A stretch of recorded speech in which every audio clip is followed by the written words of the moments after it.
হযরত ওমর রাদিয়াল্লাহু তাআলা আনহুর পুত্রদের মধ্যে আব্দুল্লাহ ইবনে ওমর ছিলেন সাহাবীদের কাছে সবচেয়ে বেশি সমাদৃত। তিনি নিজেও রাসূলুল্লাহ সাল্লাল্লাহু আলাইহি ওয়াসাল্লামের একজন সাহাবী ছিলেন, যদিও রাসূলুল্লাহর জীবদ্দশায় তিনি বয়সে ছিলেন অনেক তরুণ। খলিফা আবু বকর ও ওমর রাদিয়াল্লাহু তাআলা আনহুর শাসনামলে যুদ্ধের ময়দানে বীরত্ব ও সাহসিকতার সাথে ভূমিকা রেখেছিলেন আব্দুল্লাহ ইবনে ওমর। তিনি ছিলেন নানা গুণে গুণান্বিত একজন মানুষ।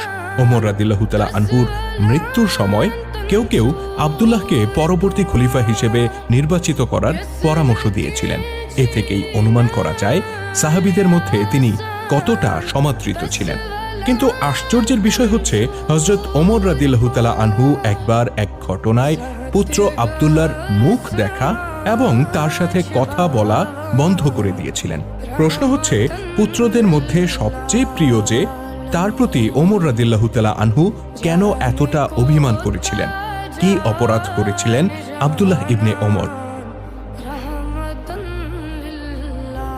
রাসূলুল্লাহ সাল্লাল্লাহু আলাইহি ওয়াসাল্লামের ওফাতের পর আবু বকর রাদিয়াল্লাহু তাআলা আনহু যখন খেলাফতের দায়িত্ব গ্রহণ করেন, তখন আরবের অধিকাংশ গোত্র ইসলামের বিরুদ্ধে বিদ্রোহ করে। এই সময় বেশ কয়েকজন ভণ্ড নবীর আবির্ভাব ঘটে। এদের মধ্যে একজন ছিল মুসাইলামা। লোকটি নিজের অনুসারীদেরকে নিয়ে এক বিশাল বাহিনী গড়ে তোলে এবং মুসলিমদেরকে চ্যালেঞ্জ করে। ঐতিহাসিক ইয়ামামার প্রান্তরে দুই বাহিনী মুখোমুখি হয়।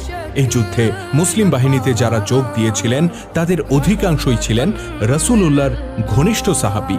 ওমর রাদিয়াল্লাহু তাআলা আনহুর পুত্র আব্দুল্লাহ ইবনে ওমর এই যুদ্ধে অংশগ্রহণ করেন। তাছাড়া ওমর রাদিয়াল্লাহু তাআলা আনহুর বড় ভাই যায়েদ ইবনে খাত্তাব রাদিয়াল্লাহু তাআলা আনহুও সেখানে ছিলেন।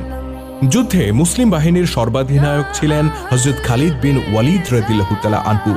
তার অধীনে ডান বাহুর কমান্ডার ছিলেন ওমর রাদিয়াল্লাহু তাআলা আনহুর বড় ভাই যায়েদ রাদিয়াল্লাহু তাআলা আনহু এবং বাম বাহুর কমান্ডার ছিলেন আরেক প্রখ্যাত সাহাবী আবু হুযায়ফা রাদিয়াল্লাহু তাআলা আনহু।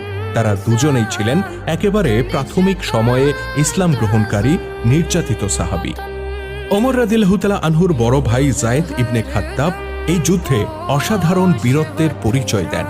ইয়ামামায় যায়েদ বিন খাত্তাবের অংশগ্রহণের ব্যাপারে প্রখ্যাত ঐতিহাসিক লেফটেন্যান্ট জেনারেল এ.আই. আকরাম তার বইতে লিখেছেন, মুসলিম বাহিনীর ডান বাহুর কমান্ডার যায়েদ মোকাবেলা করেন প্রতিপক্ষের বাম বাহুর কমান্ডার দলতেগী রাজ্জালের।